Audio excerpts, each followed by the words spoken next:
আর চলে আসলাম Assam state museum অর্থাৎ আসাম রাজ্য জাদুঘর। এটি গুয়াহাটি রেলওয়ে স্টেশন থেকে প্রায় 350 মিটার উত্তরে গোপীনাথ সড়কের পাশে অবস্থিত।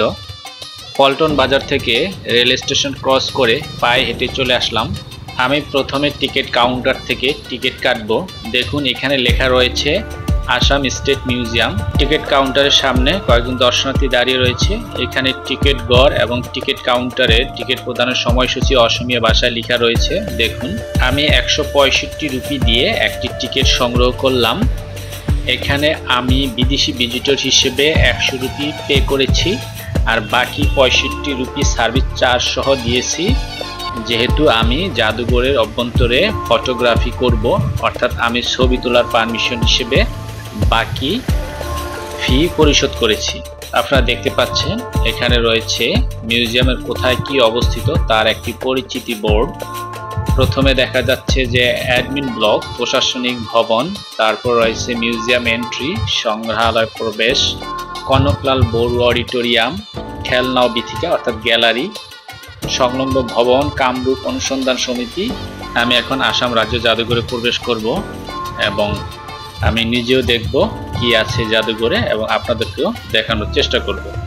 কেউ যদি বিদেশ ভ্রমণে গিয়ে ওই দেশ বা রাজ্য সম্পর্কে জানতে চান, তাহলে আমার পরামর্শ হলো প্রথমে ওই দেশের জাদুঘর দেখুন, তাহলে ওই দেশ সম্পর্কে আপনি একটি ভালো ধারণা পেয়ে যাবেন। কথা বলতে বলতে আমি আসাম রাজ্য জাদুঘরের রিসেপশনে প্রবেশ করলাম। রিসেপশন থেকে চলে আসলাম আসাম রাজ্য জাদুঘরের ভাস্কর্য গ্যালারিতে। এই গ্যালারি জুড়ে রয়েছে হিন্দু এবং বৌদ্ধ সংস্কৃতির নানা ভাস্কর্য। এর অধিকাংশই পাথরে তৈরি, তবে ব্রোঞ্জেরও কিছু ভাস্কর্য রয়েছে। এখানকার কিছু কিছু ভাস্কর্যের সাথে বাংলাদেশের ভাস্কর্যের কিছুটা মিল রয়েছে।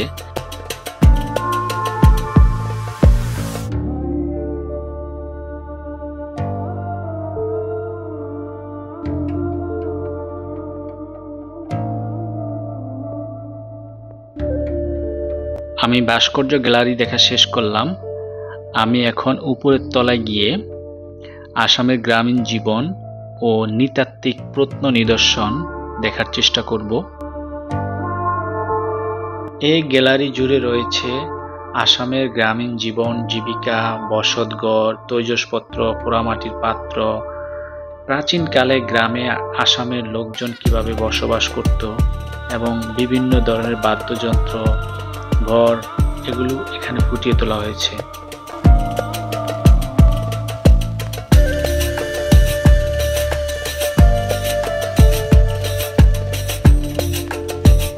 এই গ্যালারিটি দেখা শেষ করে আমি চলে আসলাম অন্য একটি গ্যালারিতে। আমি বলছি এটা একটা এমন একটি বিশাল রাজ্য জাদুঘর যেখানে উত্তর পূর্ব ভারত সহ ভারতের অন্যান্য অঞ্চলের প্রত্ন সামগ্রী প্রদর্শন করা হয়েছে। তার মধ্যে রয়েছে বিভিন্ন ধরনের অস্ত্রশস্ত্র, ধাতব ভাস্কর্য, কপার প্লেট বা তাম্রলিপি, তারপর রয়েছে শিলালিপি।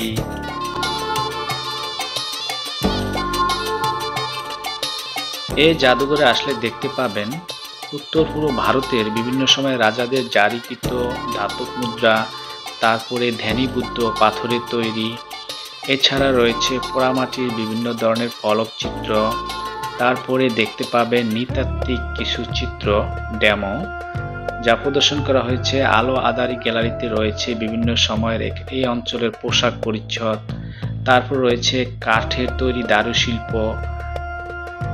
আরও আপনারা দেখতে পাবেন প্রাকৃতিক ইতিহাসের বীথিকা বা গ্যালারি, যেখানে বিভিন্ন ধরনের প্রাকৃতিক দৃশ্য, বিশেষ করে বন মানুষ, পাখি, পশু, বিভিন্ন প্রাণীর জীবাশ্ম এখানে রাখা হয়েছে এবং প্রদর্শন করা হয়েছে।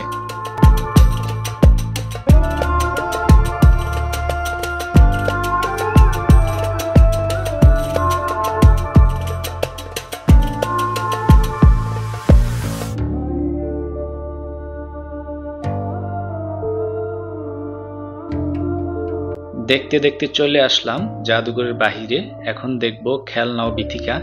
এখানে রয়েছে বিশাল আকৃতির নৌকা যা খুবই আকর্ষণীয়, কাঠের তৈরি। এছাড়া রয়েছে কিছু পাথরের ফলক চিত্র, ভাস্কর্য, কিছু কামান ধাতুর তৈরি, দেখুন কত সুন্দর পাথরের প্যানেল, কারুকার্য করা।